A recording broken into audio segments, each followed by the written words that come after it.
जय गुरु जी संगत जी। वीडियो को लाइक कीजिए, चैनल को सब्सक्राइब कीजिए और बेल आइकन को प्रेस कर दीजिए ताकि आपको लेटेस्ट वीडियो की जानकारी अच्छे से मिल सके।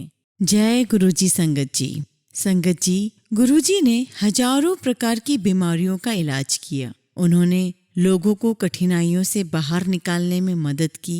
उनके पास आने वाले सभी लोगों को शांति और खुशी दी। उन्होंने उन लोगों का भी इलाज किया, उन लोगों को भी आशीर्वाद दिया जिन्होंने गुरुजी को कभी नहीं देखा था, लेकिन उनके रिश्तेदार और दोस्त उनके पास आते थे और अपनी समस्याओं को दूर करने के लिए उनसे मदद की गुहार लगाते थे। संगत जी, आज के सत्संगों में आप सुनेंगे कि कैसे संगत की ये सब परेशानियां गुरुजी ने दूर की और उन्हें ब्लेस किया। आप सत्संग अंत तक जरूर सुनिएगा। आज का सत्संग हम दिल्ली के पृथ्वीराज अंकल का सुनेंगे। तो चलिए संगत जी, सत्संग शुरू करते हैं। जब मैं गुरुजी के पास आया, मुझे अनेक कष्ट थे और सहायता की कोई किरण शेष नजर नहीं आ रही थी। मैं बहुत ज्यादा दुख में था, जिसका दवाइयों और अन्य सहायता से इलाज नहीं हो पा रहा था। मेरी कंडीशन दिन प्रतिदिन बिगड़ती जा रही थी। जब मैं एनालिसिस करता हूँ तो आभास होता है कि मुझे बुलाया गया था, वरना रातों रात उपचार कैसे संभव हो पाता। मेरी कंडीशन बहुत गंभीर थी और मैं सदा अपने आप को असहाय महसूस करता रहता था। कई बार मैं रोया करता और आत्महत्या करने के विचार मेरे मन में आते थे। बहुत साहस जुटाकर मैं अपने ऑफिस जाता, परंतु बहुत साहस जुटाकर मैं अपने कार्यालय अवश्य जाता और सामान्य दिखने का प्रयास करता था। वहां से निकलकर मैं मंदिर में जाकर शांति के लिए प्रार्थना करता था। यह सब चलता रहा, पर मेरी अवस्था बिगड़ती ही चली गई। एक दिन मुझे याद आया कि परिवार के घनिष्ठ मित्र ने मेरी माँ से गुरुजी का वर्णन किया था। मैंने तुरंत अपनी माँ को फोन कर उनसे गुरुजी की दिशा निर्देश मांगे। मैं गुरुजी के पास 2000 में पहुंचा। पहले दिन शीघ्र पहुंचने के कारण मुझे आगे बैठने का अवसर प्राप्त हुआ। कई सप्ताह के बाद मंदिर में पहुंचकर मुझे शांति का आभास हुआ। मुझे वहां बैठकर लोगों के असाध्य रोगों के चमत्कारिक सत्संग सुनने को मिले। मैंने अपने आप से कहा, मुझे तभी विश्वास होगा जब मैं स्वयं स्वस्थ हो जाऊंगा। मैं उस पहले दिन के बाद हर रोज मंदिर जाने लगा। मंदिर में पहुंचकर मुझे सुखद शांति का अनुभव होता था, किंतु बाहर निकलते ही मेरी पहले जैसी अवस्था हो जाती थी। चौथे या पांचवें दर्शन के बाद जब मैं गुरुजी से जाने की आज्ञा ले रहा था, उन्होंने मुझसे बात की। उन्होंने पूछा, तेरी घरवाली सिटी बैंक विच काम कर दी है? उस समय तक संगत में कोई मुझे जानता नहीं था और ना ही मैंने किसी से बात की थी। उसी क्षण मुझे अपने अंदर उत्साह का आभास हुआ। शीघ्र ही मैं अपनी सामान्य स्थिति में आ गया। बाहर आते ही मैंने अपनी पत्नी को फोन कर गुरुजी से हुई बातचीत बताई। मैंने यह भी कहा कि अब मैं स्वस्थ अनुभव कर रहा हूँ। मेरी फिर पहले जैसी अवस्था फिर कभी नहीं हुई। मैंने मन ही मन गुरुजी से प्रार्थना कर उनसे एक संतान की कामना की और 1 महीने के बाद मेरी पत्नी ने घर पर जब अपना प्रेगनेंसी टेस्ट किया तो वो पॉजिटिव था। उस शाम को जब मैं गुरुजी के पास आया तो वो बोले, घरवाली एक्सपेक्ट कर रही है ना, जा कल्याण किता मुंडा होगा। हमारे यहाँ 9 पाउंड के बालक ने जन्म लिया। 2004 में गुरुजी ने मुझे एक और पुत्र दिया। हमें पता है कि हम जो भी कदम लेते हैं गुरुजी हमारे साथ हैं। जय गुरुजी। संगत जी, अब हम दिल्ली की पूनम सेठी का सत्संग सुनेंगे। मुझे अभी भी याद है जब हमें गुरुजी के दर्शन का सौभाग्य प्राप्त हुआ। वह जून 1998 की घटना है। अपने पति के मामा जी से गुरुजी के बारे में सुनने के बाद हमने काफी प्रतीक्षा की थी, परंतु मेरे पति श्रीनगर में कार्यरत थे और हम उनके पास नहीं जा सकते थे। इसका संयोग तब बना जब मेरे पति का वहां से ट्रांसफर हो गया। मेरे पति के मामा जी के अनुभव हमेशा याद रहेंगे। गुरुजी से मिलने के पहले कई हार्ट स्पेशलिस्ट ने उनको बाईपास करवाने की सलाह दी थी। गुरुजी से मिलने पर उन्होंने मामा जी को उनके पैर दबाने और अपनी समस्या बताने को कहा था। जब तक मामा जी ने अपनी समस्या उनको बताई, उन्होंने कहा कि उनके हार्ट का बाईपास हो गया है और ऑपरेशन करवाने की कोई आवश्यकता नहीं है। उन्हीं डॉक्टर्स ने जब फिर से सारे टेस्ट किए तो पता लगा कि मामा जी के हार्ट की कंडीशन में काफी सुधार आ गया है और वो ऑपरेशन से भी संभव नहीं हो पाता। हम पिछले 7 वर्षों से निसंतान थे। हालांकि इसकी चिंता हमें लगी रहती थी, सारे प्रयासों के बाद भी हमें निराशा ही मिल रही थी। हमने इसकी आशा छोड़ दी थी, परंतु जब हमने सत्संग और गुरुजी की दया से हुए चमत्कार सुने तो हम फिर से आशावान हुए कि गुरुजी की कृपा हुई तो सब कुछ संभव हो जाएगा। हम एम्पायर स्टेट स्थित गुरुजी के मंदिर में देर शाम को पहुंचे थे। उनके दर्शन भी हुए और हमने लंगर भी ग्रहण किया। गुरुजी ने हमें अपना परिचय देने के लिए कहा और फिर अपने जन्मदिवस पर एम्पायर स्टेट के निकट द रेंज नामक स्थान पर आने का निमंत्रण भी दिया। वहां जाकर उपस्थित अपार जन समूह को देखकर हम बहुत सरप्राइज्ड हुए।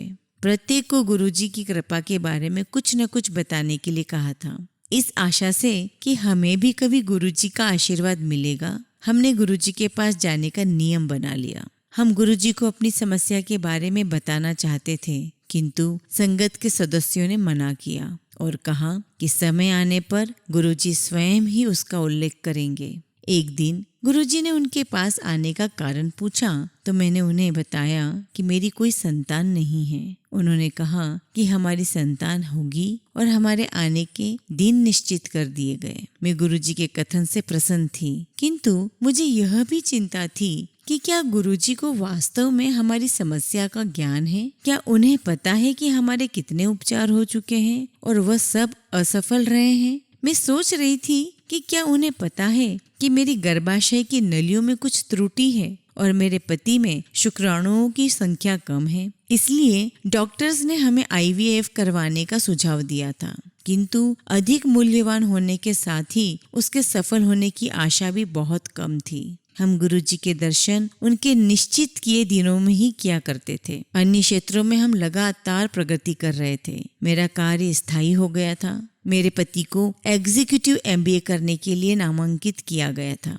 परंतु उपचार के क्षेत्र में सुधार नहीं था। डॉक्टर्स को कोई आशा नहीं थी। उन्होंने हमें कम मूल्यवान उपचार जिसमें गर्भाशय में वीर्य रोपण का सुझाव दिया था। इसके असफल होने पर उन्होंने हमें IVF का सुझाव दिया। मई 2000 में मेरे पति का MBA में चुने जाने का समाचार आ गया और उन्हें 1 वर्ष के लिए जाना था। इसका अर्थ यह था कि 1 वर्ष तक हमारा ट्रीटमेंट रुक जाएगा। मैंने डॉक्टर्स के कहे अनुसार गर्भाशय में वीर्य रोपण करवाया, पर परिणाम नेगेटिव रहा। हमने गुरुजी के दर्शन कर पति के MBA के बारे में बताया तो वह बोले, फिर तो कल्याण हो गया। पर संगत जी, मैं अंदर से बहुत दुखी थी। यह कैसा कल्याण है? मेरे पति 1 वर्ष के लिए बाहर रहेंगे, कोई उपचार संभव ही नहीं हो पाएगा और अगले 2 वर्ष तक मैं संतानहीन रहूंगी। परंतु गुरुजी ने यह सब देख लिया था और वह किया जिसकी हमें कल्पना भी नहीं थी। हाँ, कुछ दिन के बाद मेरे यूट्रस टेस्ट से पता लगा कि मैं गर्भवती थी। हम दोनों को विश्वास नहीं हो रहा था। हम दोनों खुशी से रोने लगे और कृतज्ञ थे। आंखों में आंसू भरे हम दोनों बहुत देर तक गुरुजी के स्वरूप को चूमते रहे। उन्होंने हमारी नियति को परिवर्तित कर दिया था। उस शाम को हम गुरुजी को यह शुभ समाचार देने उनके दर्शन हेतु गए तो उन्होंने संकेत दिया कि मैं कुछ ना बोलूं। मैनू सब पता है। पति के पास न रहते हुए भी मेरा प्रेगनेंसी टाइम बिना किसी समस्या के पूरा हो गया। मैंने एक पुत्र को जन्म दिया। मैं उसे गुरुजी के पास, जिनके आशीर्वाद से वह उत्पन्न हुआ था, ले जाने को बहुत उत्सुक थी, किंतु 40 दिन तक नवजात को बाहर न ले जाने की प्रथा ने मुझे रोक लिया। 40 दिन के बाद हम उसे गुरुजी के पास ले गए। वह मुस्कुराए और बोले कि क्या मुझे एक और पुत्र चाहिए? मैं चुप रही। उसके बाद हर दर्शन पर गुरुजी मुझसे यही प्रश्न दोहराते थे और मैं उसे उनका मजाक समझकर चुप रहती थी और मन में सोचती भी थी कि इतने छोटे से शिशु के साथ फिर से वो सारी पूरी प्रक्रिया कैसे कर पाऊंगी। एक दिन जब गुरुजी ने फिर से वही प्रश्न पूछा तो अचानक ही मेरे मुंह से निकल पड़ा, जैसे आपकी इच्छा। संगत जी, 1 सप्ताह के बाद मुझे पता लगा कि मैं फिर से प्रेग्नेंट हूँ, बिना किसी उपचार, दवाई या मेडिकल प्रोसेस के और उन्हीं दूषित गर्भाशय की नलियों के साथ। यह केवल तो सिर्फ गुरुजी का दिव्य चमत्कार ही हो सकता था। मैंने फिर एक पुत्र को जन्म दिया। मेरे दोनों बच्चे बड़े हो रहे हैं, चंचल और सदा कोई न कोई शैतानी करते हुए। इतने बड़े नहीं हुए हैं जो समझ पाए कि गुरुजी की कृपा से वो इस संसार में आए हैं। मेडिकल साइंस की दृष्टि से तो हम संतान के योग्य नहीं थे, परंतु फिर कोई है जो मनुष्य की आकांक्षाओं को पूर्ण कर सकता है, विधि का विधान बदल सकता है और उनमें सदा आशा की ज्योति जलाकर रख सकता है।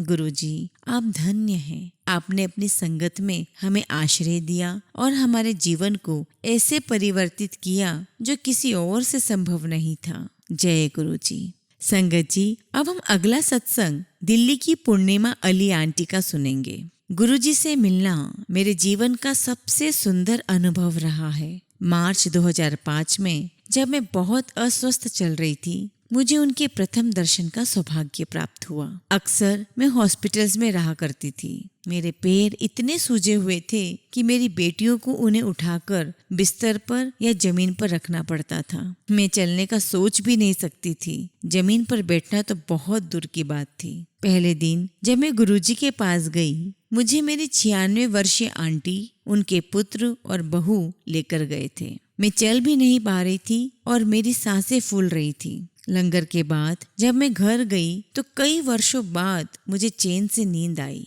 गुरुजी के पास आने से पहले मेरी डायबिटीज, मेरा ब्लड प्रेशर और कोलेस्ट्रॉल का लेवल बहुत हाई था। मुझे फुट पाइप और गुर्दों की समस्या थी। सोते हुए ऑक्सीजन की कमी के कारण मुझे नींद नहीं आती थी और मुझ में कोई ऊर्जा नहीं थी और मेरा शरीर इतना फूला हुआ था कि लेटे रहने के अलावा मैं कुछ नहीं कर सकती थी। संगत जी, गुरुजी ने मुझ में ऊर्जा का संचार किया और मेरा जीवन ऐसे परिवर्तित किया जिसकी मैं कल्पना भी नहीं कर सकती थी।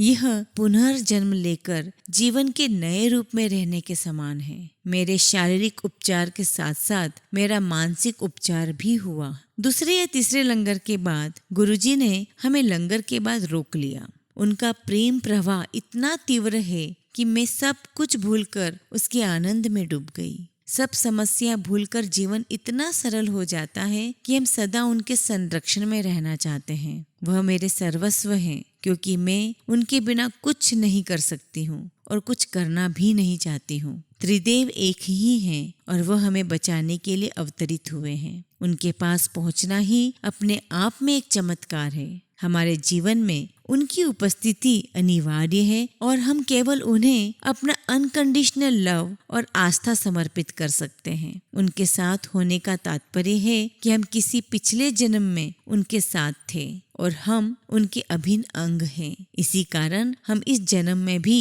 उनके साथ हैं। हमें संगत को अपना बड़ा परिवार मानना चाहिए। मैं गुरुजी के साथ अत्यंत कम समय रह पाई हूँ, किंतु मुझे याद है कि इस अल्प काल में भी उन्होंने मुझे मृत्यु का ग्रास बनने से बचाया है। संगत जी, 1994 में मेरे पति किसी और से प्रेम करने लगे। मुझे लगा मानो मेरा जीवन ध्वस्त हो गया है। उन्होंने मेरे साथ विश्वासघात किया था। फिर भी मुझे लगता रहा कि एक दिन सब पहले जैसा सामान्य हो जाएगा। हिंदू परिवार से होते हुए मैंने एक मुसलमान से प्रेम किया था और धर्म परिवर्तन भी किया था। 2006 में मेरे पति ने अपनी प्रेमिका से विवाह कर लिया। यह होने के बाद भी मैं संतुष्ट हूँ। इस शांत भाव की प्राप्ति के लिए गुरुजी ने मुझे आत्मनाश से रोका। मैं उस अवस्था में थी जब मैं आत्महत्या को छोड़कर कुछ भी करने को तत्पर थी।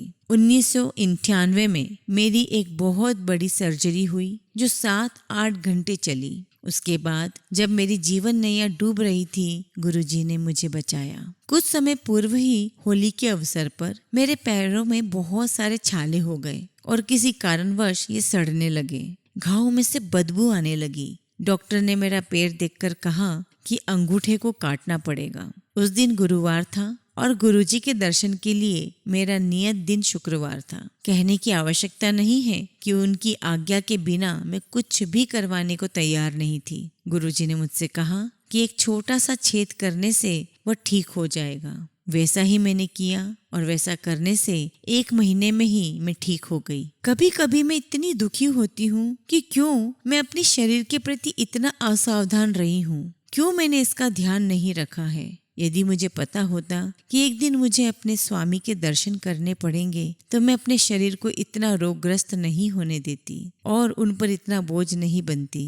गुरुजी अपने संगत की वेदना अपने ऊपर अंतरित कर लेते हैं। जब वह हमारे कारण कष्ट उठाते हैं मैं अपने आप को असहाय पाती हूँ। मुझे ज्ञात नहीं है कि मैंने उनको पूर्ण समर्पण किया है या नहीं। मुझे पता नहीं है कि प्रेम क्या होता है। मुझे केवल इतना ज्ञान है कि जब से मैं उनसे मिली हूँ मैं उनकी दिव्यता का अनुभव करना चाहती हूँ। इससे अधिक और क्या मांगू। गुरुजी का प्रेम सदा हमारे हृदय में खिलता रहे। कुछ भी हो जाए पर मैं उन तक पहुंचना चाहूंगी। मैं निवेदन करती हूँ कि मेरे कर्मों को इस प्रकार से परिवर्तित करें कि हमें सदा उनकी उपस्थिति का आभास होता रहे। मैं अपने स्वामी के साथ ऐसे ही रहना चाहती हूँ। जितना मैं उनको देखती हूँ उतनी ही मेरी प्यास बढ़ती है और इस प्यास को बुझाने के लिए एक जीवन पर्याप्त नहीं है। आत्मा की भूख और प्यास का ध्यान तो केवल उसके स्वामी ही रख सकते हैं। मुझे सदा चिंता लगी रहती थी कि मेरे बाद मेरी बेटियों का क्या होगा, पर उसका भी निर्णय हो गया। मेरी बेटियों को अब गुरुजी के संरक्षण में सुरक्षित होने का आभास होता है। उनको जो प्रेम अपने पिता या मुझसे नहीं मिला वह उनको गुरुजी और उनकी संगत में मिल रहा है। ये बात मुझे बहुत आनंदित करती है। मैं मोक्ष का अर्थ नहीं जानती, परंतु मेरे लिए उनके दिव्य दर्शन ही मोक्ष हैं। यह तो मेरी यात्रा का आरंभ है जिसकी राह का पता नहीं है, किंतु वह अत्यंत रोचक होगी, इसमें कोई संदेह भी नहीं है। मेरा लक्ष्य तो दिव्य परमात्मा से मिलने का है। कभी कभी गुरुजी मेरी ओर देखते हैं मानो कह रहे हो कि तुम्हारे अल्लाह वह नहीं कर पाए जो गुरु ने कर दिखाया। ऐसे समय पर मैं चुप हो जाती हूँ और उन्हें देखती रहती हूँ। अपना सिर तक नहीं हिला पाती और कुछ भी कहने में असमर्थ रहती हूँ। धीरे धीरे मुझे विश्वास हो गया है कि वह उस सर्वशक्ति और ऊर्जा के स्रोत हैं जिसके हम अंग मात्र हैं। विभिन्न काल में विभिन्न अवतारों में वह मानवता को सही मार्ग और उनके कष्टों से बचाने के लिए आए हैं। आप उनको अल्लाह, राम या गुरु नानक किसी भी नाम से संबोधित कर सकते हैं। मेरी कामना है कि मेरा मन उस स्तर तक पहुंच जाए जहाँ पर मुझे केवल उनका आभास हो और मुझे सदा उनके कमल चरणों में स्थान मिले। मेरा गुरु प्रेम इतना सशक्त हो कि उनके और मेरे मध्य और कोई न आ सके। सच्चे भक्त की भांति मैं उनकी सराहना कर सकूं, क्योंकि उन्होंने हमें वह सब दिया है जो हमारे लिए आवश्यक था। हम तुच्छ प्राणी उनके लिए कुछ भी करने में असमर्थ हैं। हम केवल उनके प्रति धन्यवाद और हार्दिक आभार प्रकट कर उन्हें जीवन पर्यंत याद रख सकते हैं। वह सदा हमारे दुष्कर्मों को क्षमा करें। हम मनुष्य हैं और भूल कर सकते हैं, तो गुरुजी कृपया हमें मोह से बचाएं और हमारी अंतिम सांस तक आपके प्रति श्रद्धा सदा विकसित होती रहे। हम गुरुजी की छत्र छाया में सौभाग्यशाली हैं। भावनात्मक ढंग से हम सुरक्षित हैं और इतने पूर्ण हैं कि अशांति का तो कोई प्रश्न ही नहीं उठता है। मैं अपने आप से पूर्णतया संतुष्ट हूँ और ये शांत भाव है। कभी कभी मेरे हृदय में कृतज्ञता का प्रवाह इतना अधिक होता है कि मेरे आंखों से आंसू बहने लगते हैं। यह अति सुंदर अनुभव होता है जब केवल प्रेम के कारण आंसू बहे। गुरुजी के पास 2 बार आने के पश्चात मुझ में उनके समीप होने की चाहत बढ़ गई। मैं अपने आप को रोक नहीं पाती थी। मेरे पति को क्रोध आता था और हम झगड़ते थे, पर मैं गुरुजी के पास पहुंच जाती थी। हर बार गुरुजी प्रश्न किया करते थे कि मैंने क्या बहाना बनाया है, और मैं व्यथित होती थी कि उन्हें कैसे पता। किंतु अब मुझे पता है कि वह तो स्वयं परमात्मा है और उनको प्रत्येक कर्म का ज्ञान है। हम कठपुतलियों को उनकी उंगलियों पर नाचना है, उनके बिना हमारा अस्तित्व ही नहीं है। गुरुजी के बारे में लिखना सरल नहीं है। उनके आकर्षण को शब्दों में प्रकट करना अत्यंत कठिन है। यदि सारे महासागर स्याही बन जाए और सारी पृथ्वी कागज, तो भी यह संभव नहीं हो पाएगा। मैं अपने प्रभु और स्वामी की प्रशंसा प्रलय तक करती रहना चाहूंगी। कृपा करें कि मैं ऐसा कर सकूं। शब्द कम पड़ जाएंगे किंतु मेरी भावना कम नहीं होगी। अंत में मैं अपनी 5 इंद्रियां उनके चरणों में समर्पित करना चाहूंगी और गुरुजी मेरी इस भेंट को स्वीकार करें। जय गुरुजी। शुक्राना गुरुजी।